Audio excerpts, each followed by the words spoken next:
더불어민주당이 한덕수 총리를 고발했습니다. 그런데 고발 사유가 정말 기가 막힙니다.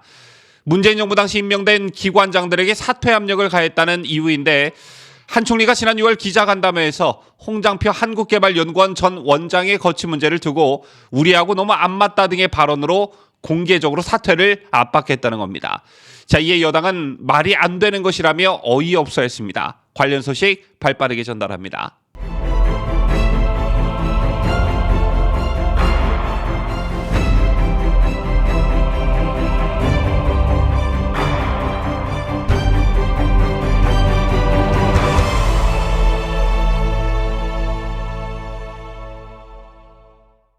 시청자 여러분 안녕하십니까? 뉴스데일리 베스트 민앵커입니다.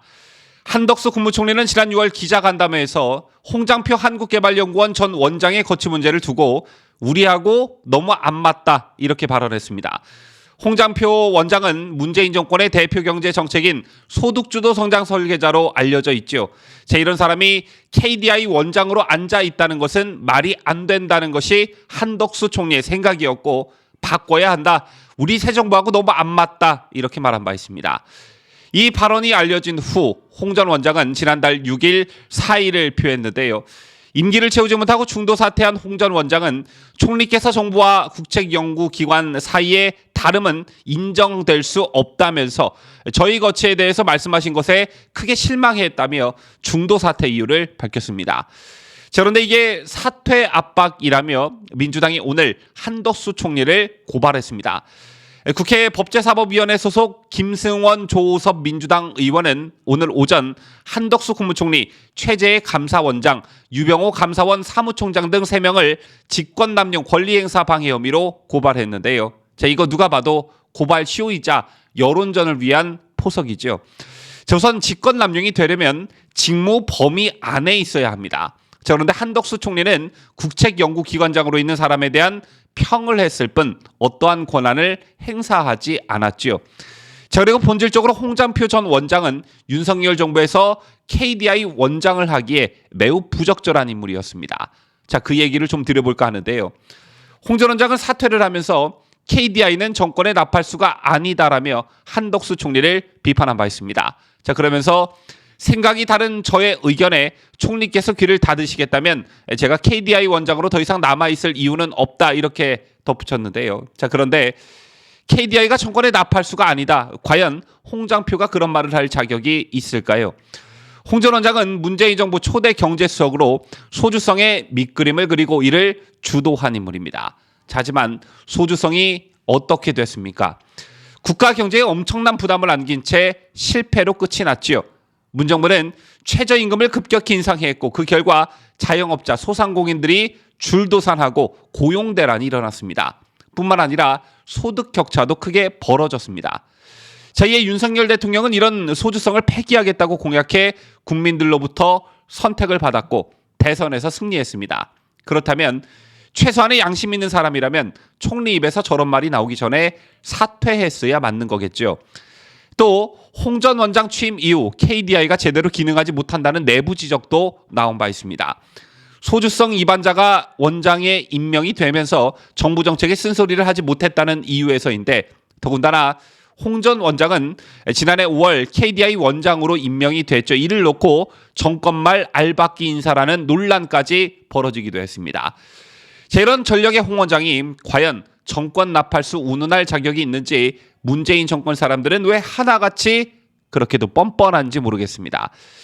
지난달 초 홍 전 원장이 사의를 표명하면서 황덕순 한국노동연구원장도 논란 끝에 사퇴 의사를 밝혔습니다. 이미 실패로 판명된 소득주도 성장의 설계와 그 집행을 담당한 홍 원장이나 고용 참사를 빚은 세금 주도의 공공부문 일자리 정책 주역인 황 원장은 모두 문정부 경제정책 실패에 책임 있는 인사들입니다. 이런 책임론에 더해 새 정부의 국정 철학이나 정책 노선과 컬러가 다른 공공기관장들이 임기제를 방패 삼아 자리를 지킨다는 건 그야말로 넌센스이죠. 임기가 내년 중반까지인 한상혁 방송통신위원장과 전현희 국민권익위원장 등의 정무직들도 마찬가지입니다. 지난달 기준 문정부가 임명한 370개 공공기관장 중 임기 6개월 미만 기관장은 53명으로 나머지 대다수 기관장이 당분간 윤석열 정부와 불편한 동거를 계속해야 합니다. 특히 문재인 임기 종료 6개월 이내에 임명된 알박기 인사만 59명에 달한다고 하죠.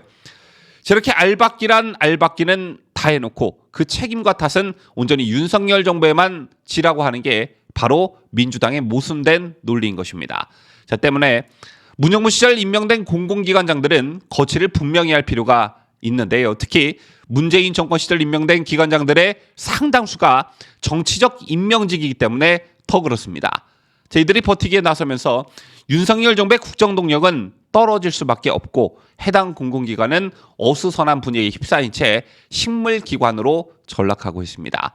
자, 이런 국가적 낭비가 또 어디 있겠습니까? 말이 나왔으니까 공공기관에 대해 몇 말씀 더 드리도록 하겠습니다.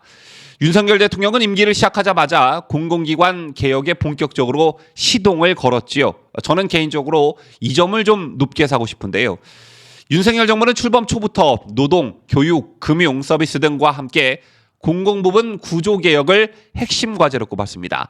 그 핵심을 들여다보면 혁신 가이드라인은 공공기관 기능과 예산, 조직, 인력, 복리후생, 자산 등 전반에서 강하게 허리띠를 졸라매는 데 초점이 맞춰져 있고요.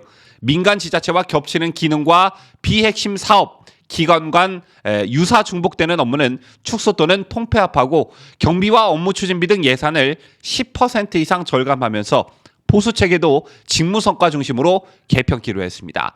즉 비대한 인력 감축과 함께 조직을 슬림화한다는 것인데요. 이거 정말 국가의 미래를 위해서 바람직한 일입니다.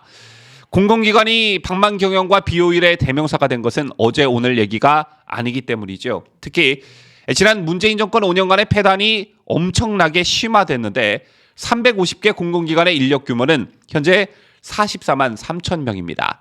문재인 정권 출범 때인 2016년 32만 8천 명에서 무려 11만 5천 명, 35%나 늘었습니다. 제밖에 부채 또한 눈덩이처럼 불어났는데요. 기획재정부에 따르면 2016년 말 499조 원이었던 부채는 작년 말 583조 원으로 84조 원이나 급등했습니다. 자, 이게 다 뭐겠습니까?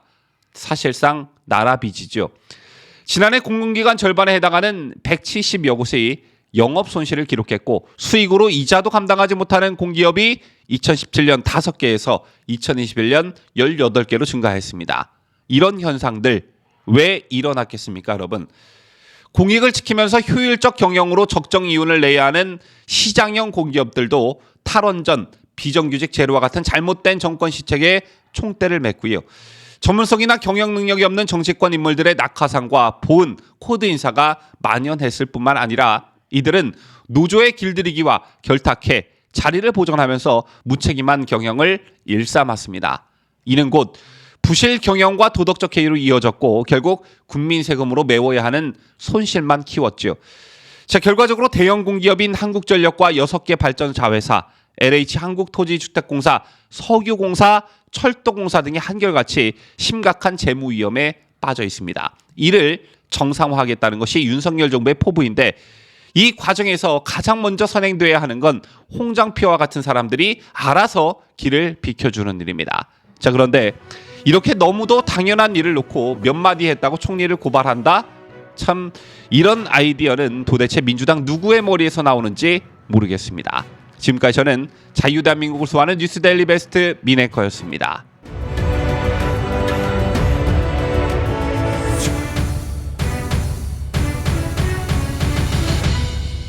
함께해요. 뉴스데일리 베스트.